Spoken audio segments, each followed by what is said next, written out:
Kaleshwaram project నిర్మాణంపై లోతైన విచారణ జరపాలని కోరుతూ 1-2 రోజుల్లో సీబీఐకి లేఖ రాస్తామని సీఎం రేవంత్ రెడ్డి వెల్లడించారు.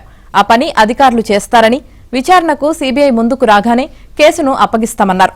ఈ నిర్ణయంలో రాజకీయాలకు సంబంధం లేదని, ప్రాజెక్టు నిర్మాణంలో అంతర్రాష్ట్ర ప్రభుత్వాలు, కేంద్ర ప్రభుత్వ సంస్థలు భాగస్వామ్యం కావడం వల్లే సీబీఐకి అప్పగించాలని నిర్ణయించామన్నారు. భారత ప్రభుత్వానికి కేసును అప్పగిస్తున్నామని చెప్పారు.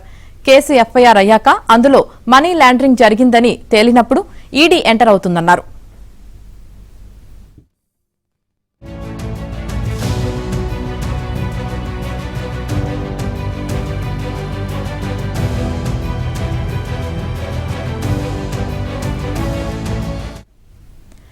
కాళేశ్వరంపై ఘోష్ నివేదిక ప్రకారం తదుపరి విచారణ బాధ్యతలను సీబీఐకి అప్పగించేలా చర్యలకు ఉపక్రమించాలని నీటిపారుదల శాఖ ప్రభుత్వాన్ని కోరింది.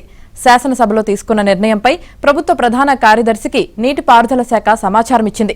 శాసనసభలో తీసుకున్న నిర్ణయానికి అనుగుణంగా కేంద్ర హోంశాఖ కార్యదర్శికి తెలంగాణ ప్రభుత్వ ప్రధాన కార్యదర్శి తరపున విజ్ఞప్తి వెళ్లాల్సి ఉంటుంది.